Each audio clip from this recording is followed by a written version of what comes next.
We got a softer than expected inflation print south of the border. That has been encouraging investors today.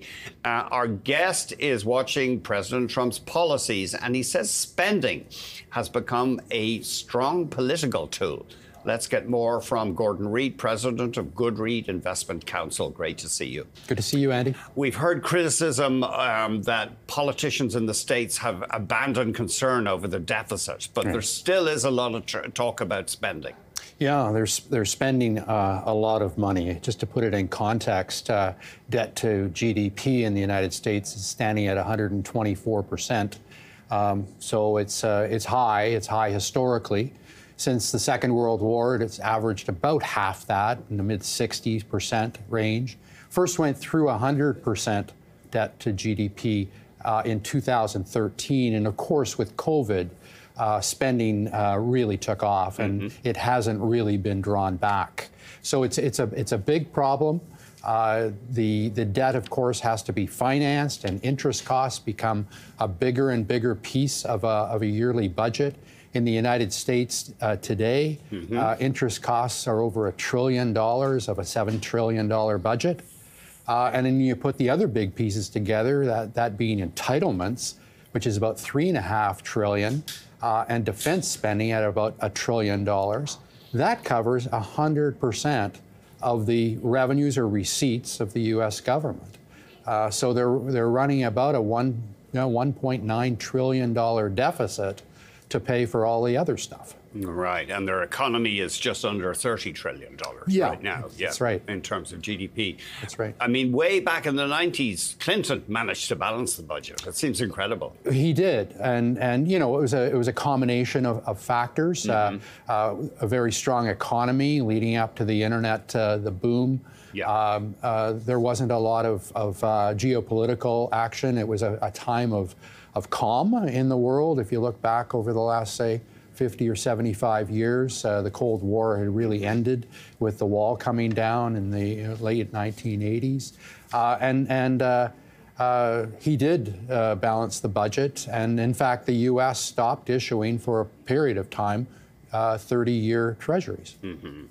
We are going to look in many countries, presumably, at benefits, especially as the population ages. Some countries moving to raise the retirement age for government benefits. Yeah, the whole concept, Andy, of universality, I think, has to be examined. It's tough.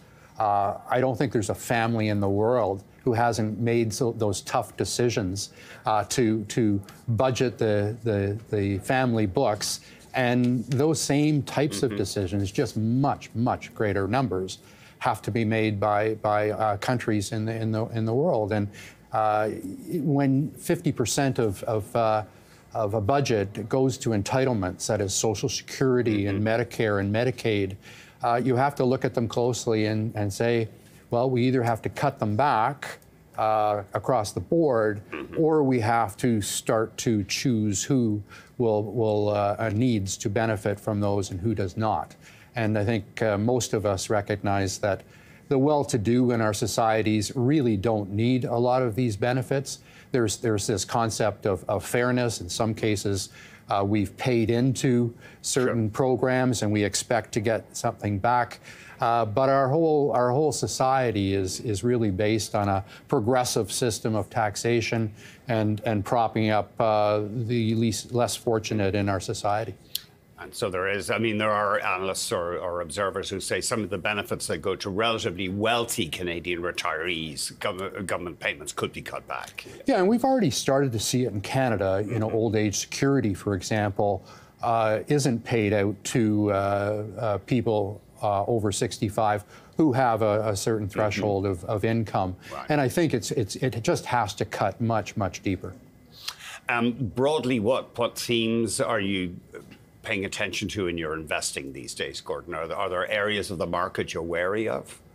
There are some that we're a little bit wary of. The market is, I think, fully priced, but from a psychological standpoint, has gotten over, you know, this issue of tariffs. But in our view, that's just one chapter of an administration that's got 3.5 years left. It's going to be a long book, and there's going to be other issues. Sorry, Gordon. Let's put up a one-year chart for the S&P 500. Sure. Yeah, because of course it did slide in April for a while amid the tariff fears. And as you say, President Trump and his team have a lot more on their plate, a lot of changes they want to make. They do, and you know, he's an individual that governs through chaos. He wants to keep everybody off balance, and the markets don't like that, certainly, and I think that will lead to more volatility going forward.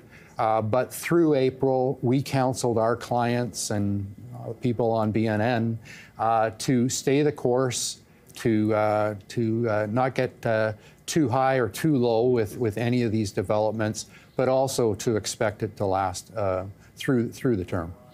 Yeah, he is trying to make some serious changes in terms of locating manufacturing back into the U.S. But we should note that President Joe Biden, his predecessor, had planned a massive industrial renaissance for America. Sure, and in many cases it's needed. You know, we saw about $2 or $3 trillion of spending devoted to the CHIPS Act and the Infrastructure Act.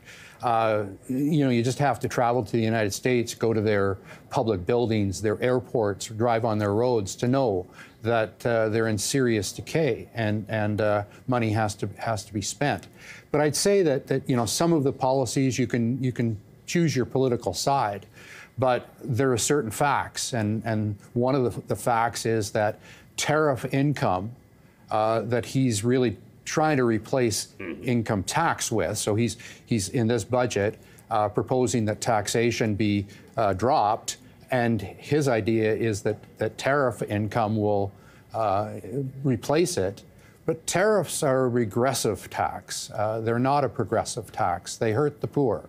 Well, they hurt everybody across the spectrum, but the poor really suffer because they have to consume certain items, and they're going to have tariff costs on them. So you know, choose your sides from a political standpoint, but look at these policies in the light of day to understand exactly the effect that they're going to have. Gordon, thank you very much indeed. Thanks, Andy. Gordon Reid, President, Goodread Investment Counsel. Coming up, we